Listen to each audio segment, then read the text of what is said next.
आकाश चोपड़ा क्या सोच के आईपीएल खेलने गए थे? 8.5 पौने 9 का एवरेज है, 6 इनिंग्स खेले। जी।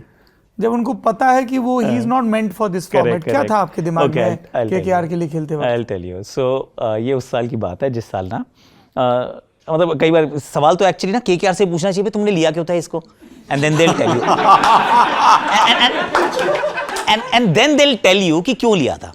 तो वो इसलिए लिया था कि उस साल हमारे तब T20 क्रिकेट ना डोमेस्टिक लेवल पे होती नहीं थी, सिर्फ वनडे क्रिकेट होती थी 50 ओवर की। उस साल मैंने 4 मैच खेले थे 50 ओवर के, फिरोजशाह कोटला में हो रहे थे। 4 में थे मेरे 3 सेंचुरीज, और जिसमें भी मेरी सेंचुरी थी उसमें नॉट आउट था, उसमें पंजाब भी था, उसमें जेके भी था, उसमें हरियाणा भी था। कुल मिला के मेरे 332 का एवरेज था उस साल।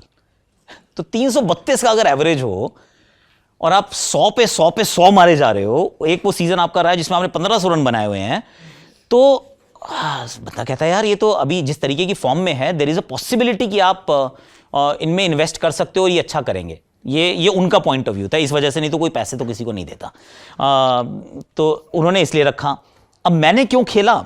मैंने इसलिए खेला कि मुझे लगा कि मुझे करना चाहिए यार, कोशिश नहीं करोगे तो फिर पता कैसे चलेगा कि लेट मी ट्राई, कोशिश तो मुझे करनी है ना, कि अगर क्या पता इसमें गेम मैं खेल सकता हूं ऐसा भी। और गेम वैसे अगर आप मेरे वाइट बॉल के, अगेन क्योंकि ऊपर खेलने का मौका नहीं मिला तो पता नहीं होता, पर अगर 50 ओवर क्रिकेट के मेरे नंबर्स जो डोमेस्टिक लेवल पे हैं तो वेरी रिस्पेक्टेबल नंबर्स एक्चुअली। 45-47 की एवरेज होनी चाहिए, कुछ 5-7 सेंचुरीज भी होनी चाहिए, तो I must have done okay.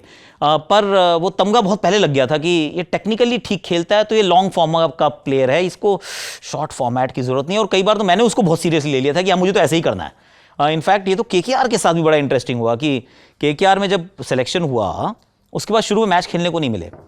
फिर हमारे ना उस समय T20 क्रिकेट किसी को पता भी नहीं थी। बड़ा इंटरेस्टिंग है कि T20 कैसे खेलना है ये किसी को मालूम नहीं थी, दे वर ऑल फिगरिंग आउट। उसमें मुझे याद आ रहा है राहुल द्रविड़ से एक दिन चर्चा हुई, उन्होंने कहा कि अच्छा कैसा लग रहा है, आरसीबी केकेआर का मैच था।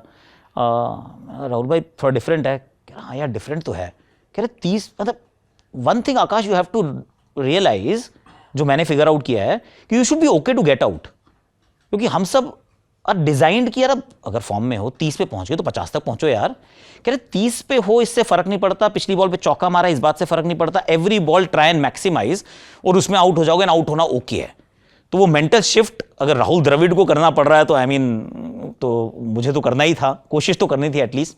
So what I did, I tried ये। और खेलने का मौका तब मिला केकेआर में जब पहले 6 ओवर में हमारे 2 आउट हो गए, हमारे 3 आउट हो गए।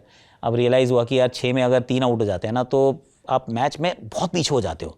तो फिर कहा कि अच्छा अब आकाश को खिलाते हैं, तो आकाश को कहेंगे कि तू ना आउट मत हो यार, तो तू 10 ओवर तक तू वहां रहे और 7 से जितना जो कुछ हो रहा होने दो। Your job again, like I played for India, there was a job. यहां भी मेरा जॉब ये था कि 10 ओवर तक विकेट नहीं गिरनी चाहिए, तो एक एंड तू पकड़ ले, बाद के 10 ओवर में हम पिटाई विटाई करके जो करना होगा कर लेंगे। तो आपका ये रोल है, तो वहां पर वो रोल दिया गया था।